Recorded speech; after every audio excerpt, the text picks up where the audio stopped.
During our divorce hearing, my wife leaned back with a smug grin and announced, "I'm taking 70% of your millions, including your father's estate."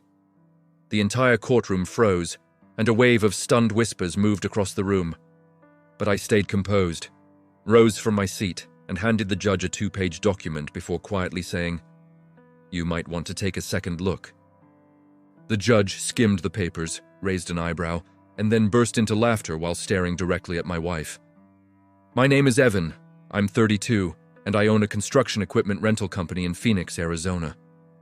3 years of marriage convinced her she was entitled to everything my father and I spent decades building. She walked into that courtroom wearing a luxury dress she purchased on my credit card, carrying herself like someone who was certain she had already won.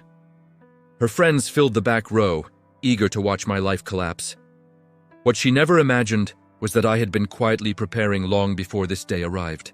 For months, I noticed how she probed for details about my business, pushed for information about my father's estate, and secretly reached out to attorneys behind my back. At the same time, the credit card bills spiraled. Lavish restaurants, high-end stores, weekend getaways to places I had never even visited.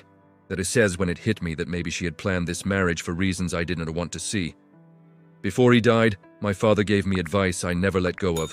"Son, trust is earned, but legal protection is something you build long before you need it.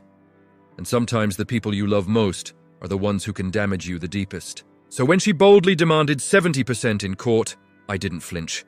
Because months earlier, she had already signed a document that would completely destroy her plan. Curious why the judge laughed? Comment for part 2 and I'll reveal the one truth she never imagined in her wildest dreams. Drop a heart in comment, like and subscribe my channel, and visit my channel for full story videos.